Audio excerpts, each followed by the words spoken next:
saking kita fokusnya peringatan di bulan Rajab, Isra dan Mi'raj, banyak pengajian, banyak sekali ceramah, kemudian menyiapkan Ramadan, lupa bahwa Sya'ban pun punya keistimewaan yang tidak ditemukan di bulan-bulan yang lainnya. Saking istimewanya Nabi banyak menunaikan puasa sunnah di bulan Sya'ban ini.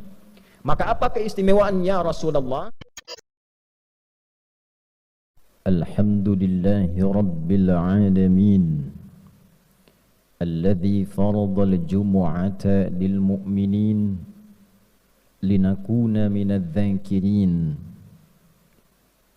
Fanashhadu an la ilaha illallah wahdahu la sharika lah wa nashhadu anna sayyidana wa nabiyyana Muhammadan abduhu wa rasuluhu alladhi la nabiyya ba'dah. Allahumma salli wa sallim wa barik ala hadha an-nabiyyil karim ar-rasulil amin nabiyyina wa sayyidina Muhammadin wa ala alihi wa sahbihi wa dhurriyyatihi wa ummatihi ila yaumiddin. Amma ba'd. فيا عباد الله أحباب الله وأحباب رسوله صلى الله عليه وسلم أوصي نفسي وإياكم بتقوى الله فقد فاز المتقون فلا تموتن إلا وأنتم مسلمون. فقال تعالى يا أيها الذين آمنوا اتقوا الله حق تقاته ولا تموتن إلا وأنتم مسلمون. Hadirin jamaah Jumat rahimani wa rahimakumullah. Kita mengawali pertemuan Jumat ini terdokumentasikan dalam kitab Sunan An-Nasa'i nomor hadis 2357. Sanad hadis ini diriwayatkan pada sahabat mulia yang masih junior, masih muda, kurang lebih 5 tahun di atas sahabat Ibnu Abbas radhiyallahu taala anhuma, yang saat Nabi sallallahu alaihi wasallam wafat beliau masih berumur 20 tahun. Ayahnya termasuk yang dikasihi oleh Nabi sallallahu alaihi wasallam, bahkan pernah tercatat dalam sejarah menjadi anak angkat yang diadopsi oleh Nabi sallallahu alaihi wasallam. Sahabat junior ini bernama Usamah, ayahnya Zaid bin Harithah radhiyallahu taala anhuma. Sahabat Usamah bin Zaid bin Harithah karena kecintaannya terhadap ilmu, kecintaannya terhadap Nabi sallallahu alaihi wasallam, senantiasa melihat kebiasaan Nabi yang disimpulkan oleh beliau khusus di bulan Sya'ban. Nabi itu senang menunaikan ibadah tertentu. Maka ditanyakanlah kepada Nabi sallallahu alaihi wasallam. Beliau berkata, "Qultu," aku bertanya, "Ya Rasulullah, wahai Rasulullah, lam araka tasumu syahran minasy-syuhuri ma tasumu min syahri Sya'ban." Ya Rasulullah, saya tidak melihat kebiasaan Anda, baginda, banyak menunaikan puasa sunnah dalam satu bulan dibandingkan bulan-bulan lain, kecuali saya lihat Anda banyak menunaikannya di bulan Sya'ban. Jadi Nabi sallallahu alaihi wasallam di luar bulan Ramadan yang diperintahkan kita menunaikan ibadah puasa wajib sebulan penuh, di luar Ramadan Nabi juga menunaikan puasa sunnah. Di antara sekian bulan, 11 bulan selain Ramadan, Nabi diamati oleh sahabat yang kecil, yang junior ini banyak menunaikan puasa sunnahnya di bulan Sya'ban. Maka ditanyakanlah kepada beliau sallallahu alaihi wasallam, mengapa Nabi banyak menunaikan puasa di bulan Sya'ban? Dalam syarahnya, apakah ada keutamaan di bulan Sya'ban ini sehingga dengan itu Nabi sallallahu alaihi wasallam banyak menunaikan puasa di bulan ini? Maka Nabi sallallahu alaihi wasallam kemudian menjawab, qala Rasulullah sallallahu alaihi wasallam, dzalika syahrun yaghfulun nasu anhu baina Rajab wa Ramadan. Duhai Usamah bin Zaid bin Harithah, bulan Sya'ban itu adalah bulan yang memiliki keutamaan, bulan yang istimewa, yang keistimewaan ini mulai banyak dilupakan oleh orang-orang. Terletak bulan ini antara Rajab dan Ramadan. Dalam syarah hadis ini diantaranya disebutkan, diantara makna Nabi menyebutkan Rajab dan Ramadan untuk memberikan kesan bahwa banyak orang Islam itu memberikan perhatian yang luas pada bulan Rajab, memperingati Isra dan Mi'raj, menggali lagi keutamaannya, belajar tentang keutamaan perjalanan Nabi SAW dari Isra kemudian Mi'raj, dituntaskan dengan hikmahnya. Kemudian setelah itu menyiapkan Ramadan sehingga lupa dengan keutamaan Sya'ban yang letaknya ada di tengah-tengah Rajab dan Ramadan. Orang-orang pada masa itu sudah mengetahui bulan Sya'ban itu letaknya antara Rajab dan Ramadan. Tapi Nabi menyebutkan posisi ini dan disebutkan Rajab dan Ramadannya ingin memberikan kesan kepada umat Islam, umatnya Nabi Muhammad SAW, saking kita fokusnya peringatan di bulan Rajab, Isra dan Mi'raj, banyak pengajian, banyak sekali ceramah, kemudian menyiapkan Ramadan, lupa bahwa Sya'ban pun punya keistimewaan yang tidak ditemukan di bulan-bulan yang lainnya. Saking istimewanya Nabi banyak menunaikan puasa sunnah di bulan Sya'ban ini. Maka apa keistimewaannya Rasulullah? Wa huwa syahrun turfa'u fihi al-a'malu ila rabbil alamin wa uhibbu an yurfa'a 'amali wa ana sha'imun. Di bulan Sya'ban itu adalah bulan istimewa, waktu saat amalan-amalan kita ditampakkan di hadapan Allah Subhanahu wa ta'ala. Tentu Allah itu sebelum ditampakkan pun sudah mengetahui sifatnya maha. Sebelum dilakukan, sedang dilakukan, setelah dilakukan, Allah maha mengetahui seluruhnya. Tapi disebutkan kalimat-kalimat seperti ini, itu ada maknanya, ada syarahnya. Kalau kita mengaji di ilmu hadis, disebutkan kalimat-kalimat semacam ini untuk menunjukkan bahwa waktu itu begitu istimewa, keadaan itu begitu istimewa. Saking istimewanya amal-amal kita itu disebutkan walaupun sudah diketahui. Misal kita ingin berikan gambaran, menteri-menteri dalam kabinet misalnya bekerja, dia melakukan riset, analisa, penelitian, misalnya di bidang ketahanan pangan, menyiapkan ketahanan pangan terbaik, padinya, untuk ternaknya dan sebagainya. Nah, Presiden sudah melakukan riset terlebih dahulu. Sebelum menterinya bekerja, Presiden menugaskan orang-orang tertentu, coba pelajari di lapangan bagaimana. Jangan sampai nanti menterinya presentasi ternyata tidak sesuai dengan data di lapangan. Maka ketika menterinya presentasi di hadapan Presiden, kemudian disebutkanlah hasilnya sesuai, hasilnya bagus, yang luar biasa. Sebelum menterinya presentasi, disampaikanlah kemudian catatan-catatan menteri itu di hadapan Presiden, misalnya oleh sekretaris kabinetnya, oleh menteri koordinatornya, disebutkan ini catatannya bagus, penelitiannya bagus, hasilnya bagus, datanya benar. Tentu ketika disebutkan prestasi-prestasi yang baik ini, bukankah perasaan menterinya nyaman? Bukankah menterinya akan senang? Bukankah menterinya akan bahagia?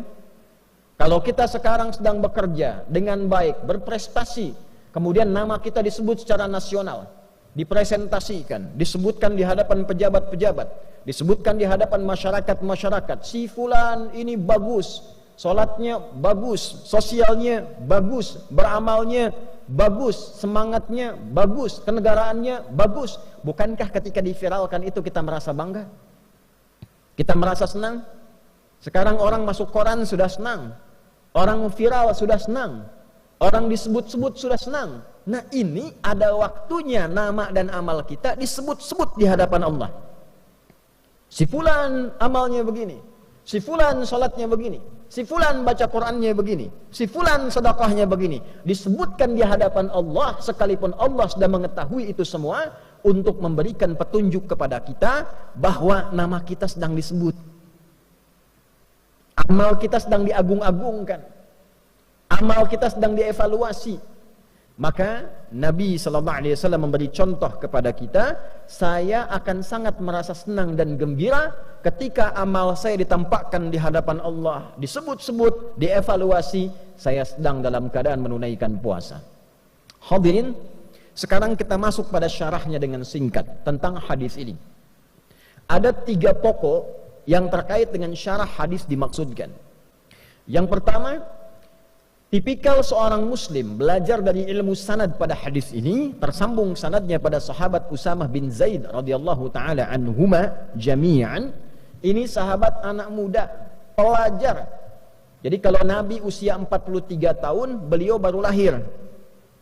Nabi diangkat jadi Nabi sallallahu alaihi wasallam, diberikan bekal oleh Allah selama 3 tahun 6 bulan. Bekal, belum berdakwah secara luas, ini anaknya baru lahir. Nabi berdakwah, tinggal di Mekah kurang lebih berdakwah. Setelah fase 3 tahun, 10 tahun. 10 tambah 3, 13 tahun. Berarti anak ini usianya baru 10 tahun. Tapi 10 tahun ini senang dengan ilmu. Membersamai Nabi SAW. Belajar kepada Nabi, belajar dengan benar, belajar Qur'annya, belajar sholatnya. Yang hebat, anak ini sampai ingin tahu kebiasaan Nabi. Ini memberikan pesan kepada kita dalam ilmu sanad, kalau ada orang pintar, orang hebat, orang soleh, dekati dia, lihat kebiasaannya, lihat bagaimana ia beraktivitas, supaya minimal kita mendapatkan kesolehan dan kepintarannya. Lihat bagaimana cara dia belajar, lihat bagaimana cara dia beribadah, lihat bagaimana cara dia berinteraksi dalam kehidupan sosial. Dulu semua sahabat Nabi begitu. Yang ingin dapat percikan berkah ilmu dari Nabi, maka mereka akan melihat bagaimana Nabi belajar, dibimbing oleh Allah Subhanahu wa taala melalui malaikat Jibril. Itu ditiru kemudian. Ketika Nabi menyampaikan, langsung dipraktikkan. Maka hasilnya seperti sahabat Ali bin Abi Thalib radhiyallahu taala anhu, sahabat Abu Hurairah radhiyallahu taala anhu, Salman Al-Farisi radhiyallahu taala anhu, yang kecil-kecil seperti Abdullah bin Abbas radhiyallahu taala anhuma, Abdullah bin Umar radhiyallahu taala anhuma, Abdullah bin Amr bin Al-As radhiyallahu taala anhuma, termasuk sahabat Usamah bin Zaid bin Harithah radhiyallahu taala anhuma jami'an. Kalau belum dapat pintarnya, dapat solehnya. Rajin ke masjidnya, rajin bacaan Qur'annya. Kalau sudah soleh dulu, ilmu pasti datang. Karena syarat ilmu mudah diberikan oleh Allah adalah hadirnya kesolehan dalam diri kita, mantapnya hati kita menerima cahaya. Wattaqullah wa yu'allimukumullah. Tingkatkan takwamu kepada Allah, baru Allah tanamkan, ajarkan, pahamkan pengetahuan pada diri kita. Yarfa'illahu alladhina amanu minkum walladhina utul ilma darajat. Kalau ingin diberikan ilmu utul ilma, maka tambahkan imannya dulu. Rajin tahajudnya, rajin zikirnya, rajin salawatnya pada Nabi SAW, semangat dalam belajarnya, semangat dekati Allah. Kalau sudah dekat dengan Allah, diberikan apa yang kita inginkan, termasuk ilmu. Nah, inilah Usamah bin Zaid bin Harithah radhiyallahu taala anhuma jami'an. Maka dalam ilmu sanad tidak cukup kita mendengarkan matan isi hadis. Lihat orang yang meriwayatkan hadisnya, siapa mereka? Ada yang di bidang militer, ada yang di bidang kamtibmas, ada yang di bidang niaga bisnis, ada yang di bidang pengetahuan, ada yang di bidang rumah tangga. Pelajari siapa mereka, bagaimana mereka mengambil ilmu dari Nabi sallallahu alaihi wasallam. Nah, sahabat ini karena melihat kebiasaan Nabi di bulan Sya'ban, artinya apa? Beliau ini orang yang rajin mengamati perilaku Nabi. Karena rajin mengamati perilaku Nabi, dekatlah dengan Nabi dan mendapatkan percikan keberkahan dari keberkahan Nabi sallallahu alaihi wasallam. Maka di era Umar bin Khattab radhiyallahu taala anhu saat menjadi khalifah, beliau presiden, punya Baitul Mal, pusat ekonomi, pusat harta. Pada waktu-waktu tertentu dibagikan ke semua rakyatnya. Jadi beliau melihat potensi di wilayahnya, di negara yang dipimpinnya, apa saja sumber dayanya, apa saja yang diolahnya, dikumpulkan di pusat kumpulan harta namanya Baitul Mal. Setelah itu diberikan kemudian kepada rakyatnya secara merata sesuai dengan porsi kebutuhan dan keutamaannya. Setiap bulan semua rakyat dapat santunan. Yang belum bisa kerja dapat modal, dapat bimbingan. Yang yatim dirawat, yang kehilangan suami dirawat juga. Negara hadir membersamai. Satu kali anaknya Umar bin Khattab radhiyallahu taala anhu mendapat bagian. Ketika dibagikan, setelah itu Usamah bin Zaid dapat bagian juga. Ternyata bagiannya Usamah bin Zaid itu 2 kali lipat dari anaknya Umar bin Khattab, yaitu Abdullah bin Umar bin Khattab radhiyallahu taala anhuma. Anak presiden dapat bagian Baitul Mal, ya, karena presidennya juga tidak tampil dengan kekayaan, hidupnya sederhana. Walaupun orangnya jenius, pintar, hidupnya sederhana, rumahnya sederhana, anaknya pakai baju banyak tambalan dalam bajunya. Dapat santunan dari negara untuk menunjukkan negara hadir dengan porsi yang sama. Walaupun anak presiden, rakyat juga. Walaupun anak seorang pemimpin, sama dengan rakyat juga. Bajunya sama, tertawa bersama, duka bersama. Tapi ternyata ada anak lain yang bukan anak presiden, porsinya mendapatkan 2 kali lipat dari anak presiden. Ini menarik. Maka anaknya bertanya kepada bapaknya yang presiden, "Wahai ayahanda, kenapa Usamah mendapatkan bagian lebih daripada saya 2 kali lipat?" Maka kata Umar bin Khattab radhiyallahu taala anhu, karena Usamah bin Zaid itu lebih dekat hubungannya dengan Nabi, lebih dicintai oleh Nabi. Artinya apa? Nabi lebih mengetahui keadaan Usamah dibandingkan dengan anaknya Umar. Porsi kebutuhannya, kehidupannya bagaimana, lebih dicintai oleh Nabi. Dan bapaknya Usamah lebih dekat kepada Nabi dan lebih dicintai oleh Nabi dari bapakmu. Bayangkan Umar bin Khattab, seorang pemimpin, beliau jadi presiden di era itu, mengatakan pada anaknya, bapaknya Usamah lebih dicintai dan dekat dengan Nabi. Usamahnya lebih dicintai dan dekat dengan Nabi dibandingkan dengan engkau dan dibandingkan dengan bapakmu. Artinya apa? Persahabatan begitu erat, persahabatan begitu mulia. Usamah sudah tidak ada bapaknya, diperhatikan oleh Umar melebihi anaknya sendiri karena ia punya beban kehidupan di atas beban anaknya. Itulah ilmu sanad. Jadi intinya kalau kita memperhatikan dengan baik, belajar dengan baik, ikut orang saleh dan pintar, maka kita akan dapatkan keberkahannya.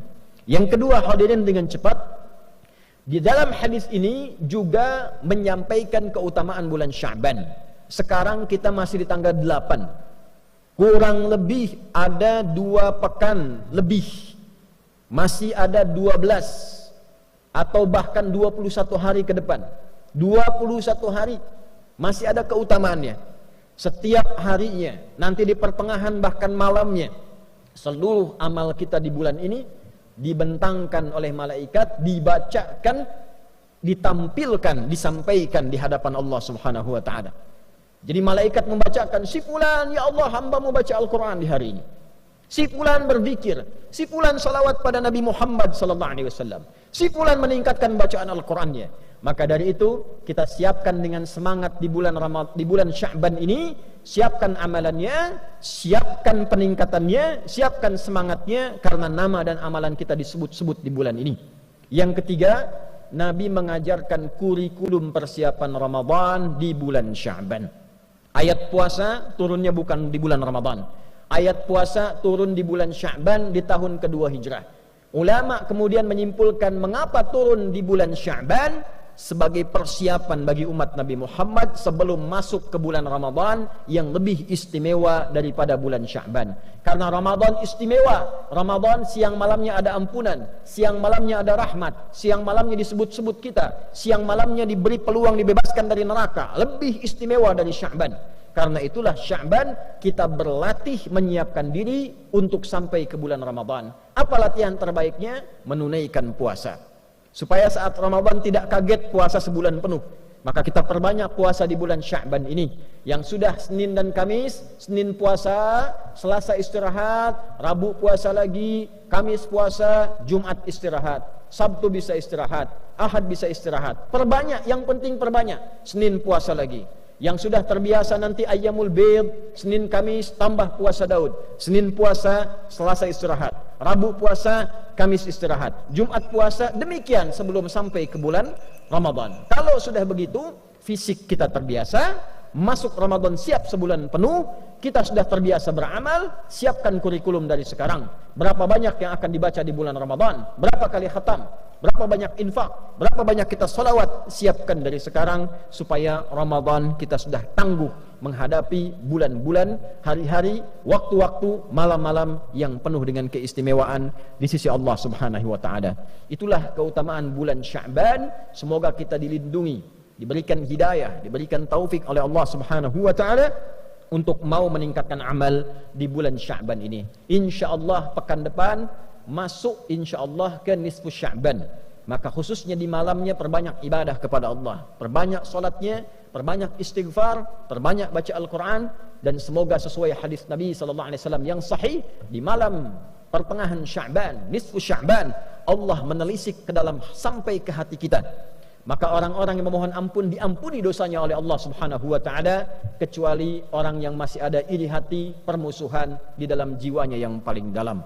Barakallahu li wa lakum fil Qur'anil azim wa nafa'ani wa iyyakum bima fihi minal ayati wa dzikril hakim wa taqabbala minni wa minkum tilawatahu innahu huwas sami'ul alim. Ud'ullaha yastajib lana wa lakum jami'an.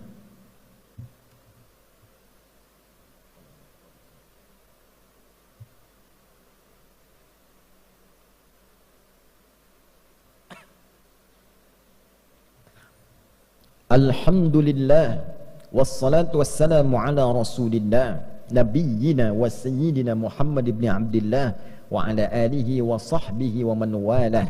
Nashhadu an la ilaha illallah wahdahu la syarika lah wa nashhadu anna Muhammadan abduhu wa rasuluhu alladhi la nabiyya ba'dah. Allahumma salli wa sallim wa barik ala hadha an-nabiyyil karim ar-rasulil amin nabiyyina wa sayyidina Muhammadin wa ala alihi wa sahbihi wa dhurriyyatihi wa ummatihi ila yaumiddin. Fa ya ibadallah, قال تعالى يا أيها الذين آمنوا اتقوا الله حق تقاته ولا تموتن إلا وأنتم مسلمون. وقال تعالى إن الله وملائكته يصلون على النبي يا أيها الذين آمنوا صلوا عليه وسلموا تسليما. اللهم صل وسلم وبارك على هذا النبي الكريم الرسول الأمين نبينا محمد وعلى آله وصحبه أجمعين. ربنا لا تدع لنا في مقامنا هذا وفي كل مقام ذنبا إلا غفرته ولا هما إلا فرجته ولا دينا إلا قضيته ولا مريضا إلا شفيته ولا عاسرا إلا يسرته ولا حاجة من حوائج الدنيا والآخرة فيها لك رضا وفيها لنا الصلاح إلا قضيتها يا أرحم الراحمين. Ya Allah, jika ada pendosa di Jumat ini ampuni dosanya. Jika ada yang sakit mohon angkat dan sembuhkan penyakitnya. Jika ada yang mengalami kesulitan mohon angkat dan hilangkan kesulitannya. Jika ada yang tengah gelisah mohon tenangkan hatinya. Jika ada yang sampai Jumat ini diliputi utang piutang, limpahkan luasan rizki kepadanya untuk melunasi utang-utangnya. Allahumma barik hadzal makan wa hadzal ma'had ma'had mira ya arhamar rahimin tamamal mubarakah kama barakta kullal amakinil qadima wal haliyah wal mutaqaddima ya arhamar rahimin. Ya Allah, anugerahkan keberkahan kepada pesantren ini, pesantren Mira, dan seluruh tempat-tempat yang baik yang pernah Engkau berkahi di muka bumi ini. Allahumma hafadz biladana Indonesia waj'alha baldatan thayyibatan wa anta tardaha. Ya Allah, mohon negeri kami Indonesia dijaga ya Allah. Jagalah negeri kami ini, jadikan negeri kami negeri yang makmur, negeri yang baik yang Engkau ridai. Allahumma hafadz umara'aha wa ru'asa'aha waj'alhum ya Allah minal 'udala liyukhaffifu hisabahum yaumal qiyamah. Ya Allah, mohon jaga para pemimpin kami dari level atas sampai yang bawahnya. Sehatkan mereka, kuatkan mereka, bimbing mereka agar bersikap adil dan baik dalam menjalani kepemimpinan untuk meringankan hisab mereka di akhirat kelak.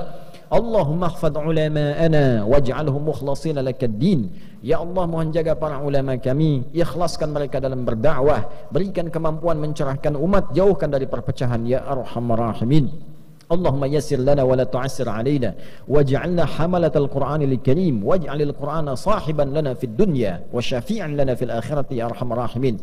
Ya Allah, jadikan kami semua termasuk ahli-ahli Al-Quran, terutama ya Allah keluarga besar pesantren ini jadikan termasuk ahli Al-Quran. Jadikan ya Allah Al-Quran sebagai teman kami di dunia, syafaat bagi kami di akhirat, cahaya bagi kami di alam kubur kami ya arhamar rahimin. اللهم اشتقنا برسول الله صلى الله عليه وسلم لا تحرمنا اللقاء مع المصطفى صلى الله عليه وسلم يوم القيامة في جنتك الفردوس الأعلى يا أرحم الراحمين.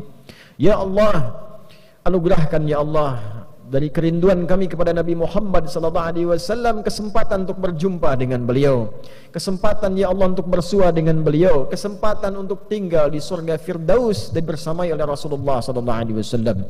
Rabbana atina fid dunya hasanah wa fil akhirati hasanah wa qina adzaban nar bi fadlika subhana rabbika rabbil izzati amma yasifun wa salamun alal mursalin wa akhiru da'wana anil hamdulillahi rabbil alamin.